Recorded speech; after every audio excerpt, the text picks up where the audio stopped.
Come close. Closer. Closer.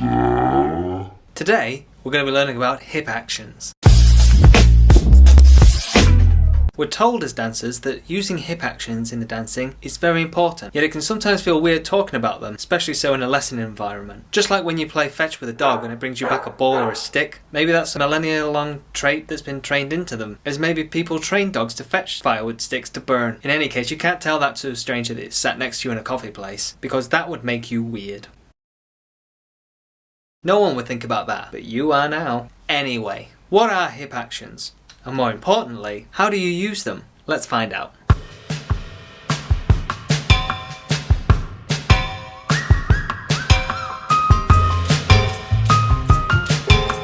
Hello and welcome to the Dancer's Hideout, a place where you'll find all the tips and tricks to help you and your dancing. My name's Ian, I'm a professional dance teacher and former competitor with over 30 years of dancing experience and teaching. When people talk about hip actions, they normally associate them with Latin American dancing. But what if I told you there's a subtle hip action being used in the ballroom dancing as well? I mean, you don't isolate the hips out of the body alignment in the ballroom dancing because this will cause a distortion between the couple. The infographic on the screen shows the body alignment and the center line of gravity, which stabilizes the balance. When the hips are isolated in the ballroom dancing, it's to help facilitate the change in the couple position. Don't worry, there will be a video of that in the future. We can break the body down into 5 clear sections: the head, the body or torso, the hips, the legs, and the feet, as shown from the infographic here on the screen.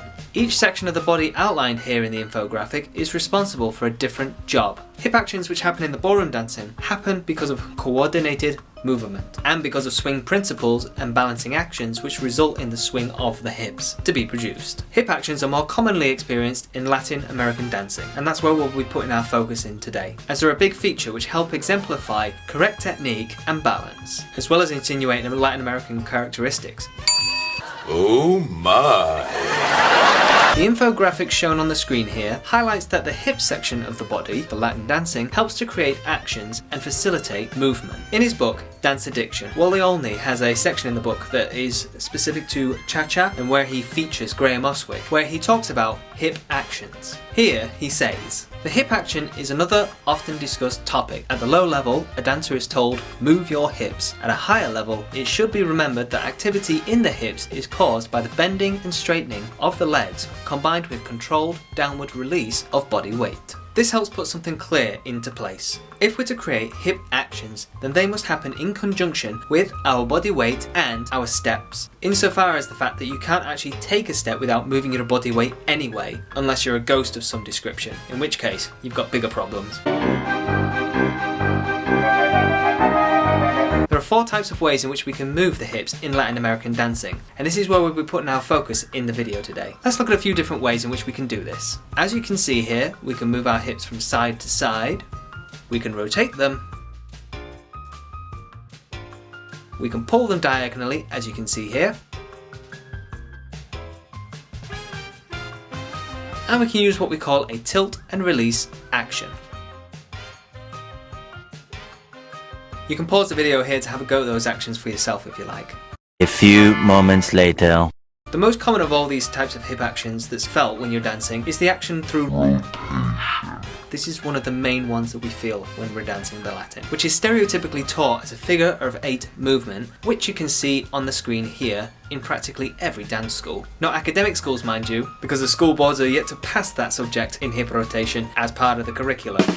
Let's take a look at these 4 hip movements individually. For the side-to-side movement, we would find ourselves transferring our weight sideways onto the step, and then settling the weight through the hip. So you would dance step, settle, step, Settle. A word of warning here. As a teacher, I've unfortunately seen quite a number of times people doing a rumba walk step going forward and using the side-to-side hip action. Like after having a matched profile on Tinder and then casually meeting up for a casual coffee, you find that you've actually been catfished, or she's crazy. Then you're wondering if your nervous glances to the barista help to signify the fact that you need help escaping from this stranger that you've met on the internet. It's not a pretty sight. The next type of hip action that we're looking at is the rotation action. This action is very common in Latin American dancing because it beautifully captures all of the Latin American characteristics. El Salvador! Colombia!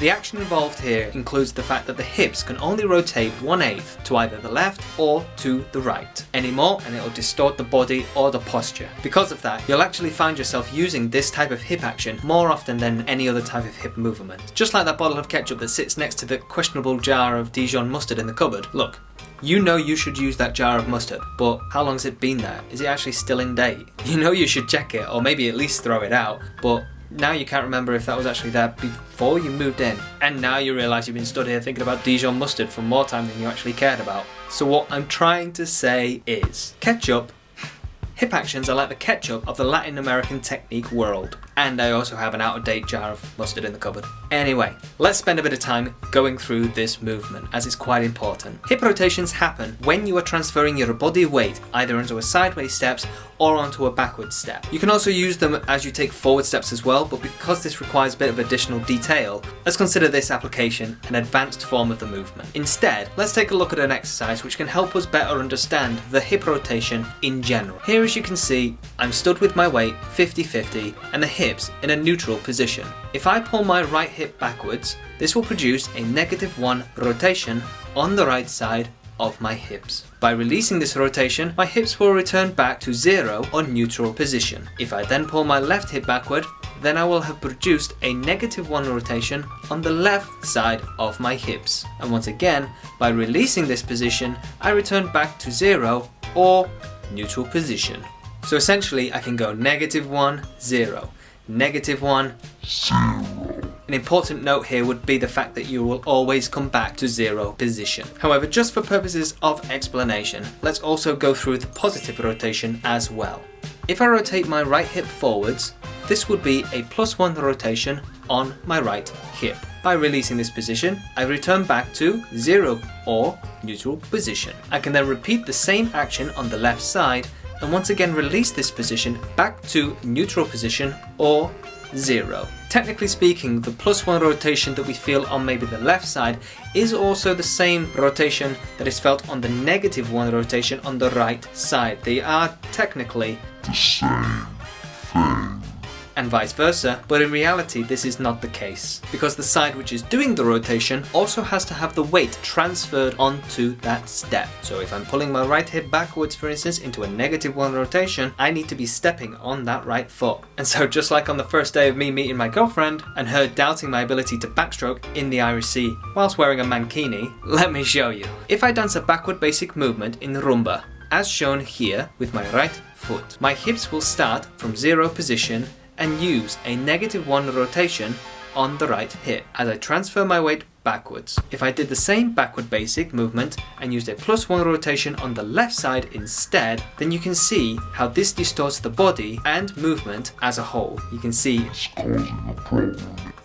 one is clearly better than the other. The infographic on the screen helps to show the different hip rotations which we can make, and obviously the different directions in which we can do them. We're really on it tonight with the infographics, aren't we?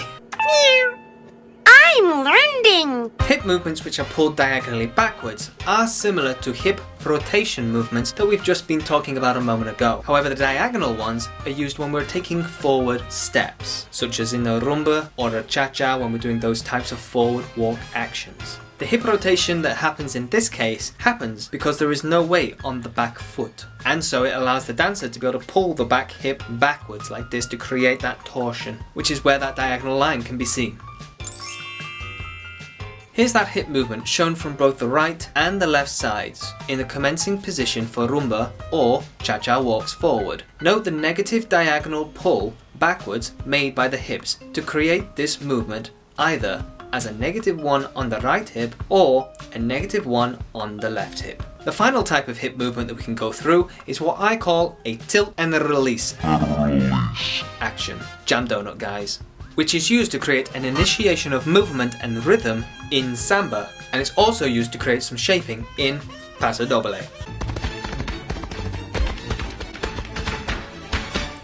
Here's how the tilt and release action looks. The action shown here is taken from a sideways perspective to better see the movement. As you can see, the hip action is the lifting movement of the pelvis forward, and the release is the subsequent dropping of the hips backwards. I will be covering this action a little bit more in depth when I go into a samba video. To close, let's look at an excerpt taken from Maybel Elsworth Todd's book, The Thinking Body. In a section which correlates with the hips, she says, "Neither beautiful walking nor dancing can be crafted into a crooked body. They must grow out of an efficient use of the whole structure, with centered relationships and parts free to respond in mechanical action, whether the weights are hanging, sitting, or braced." This statement poignantly points out that the parts of the body which are to be used should feel free and subsequently relaxed, much like how you should make sure they feel when in a medical procedure involving a tubed camera in your posterior.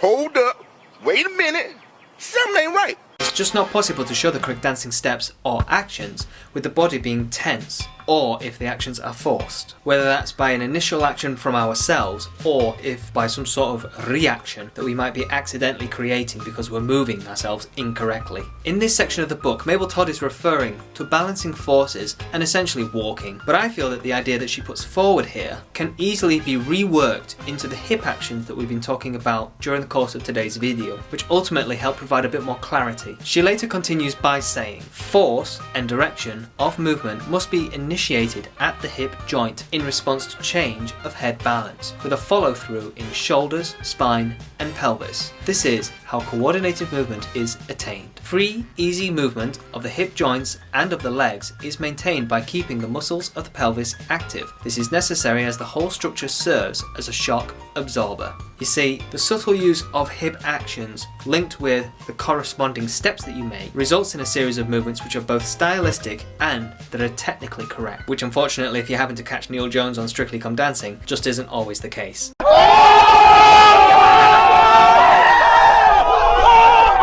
Poor Neil. The closing point and the tip for your dancing today is this. Start by practicing the rotation action that we've been talking about in today's video, and to practice this on movements which are moving sideways and backwards in maybe like your rumba or cha-cha routine, as these dances will probably be the easiest ones for you to apply that to. By practicing the other hip movements that we've been talking about today, you'll find yourself improving your hip action in all of your Latin American dancing. So try them out and let us know in the comments section how you get on. You might find that you'll impress your partner. Nice. If you've enjoyed today's video, be sure to give us a like. We'll really appreciate it, of course. If you'd like to see more from the Dancers Hideout, then don't forget to subscribe and make sure you hit the bell icon so that you can be notified from whenever we're putting out some new videos or content. You can also drop down in the comment section below anything that you found useful from today's video, or maybe there's something that you want to see in a future video that you might want us to work on. You can also get more actively involved with what we do here at the Dancers Hideout by contributing to the production of what we do here at the Dancers Hideout via our GoFundMe page, which you can find a link for down in the description section. Any contributions that you've made obviously are greatly appreciated, and we'll obviously list you in our credits section at the end of the video. Special thanks go out to these people here. In the meantime, I've been Ian, this is the Dancers Hideout, and it's been a pleasure.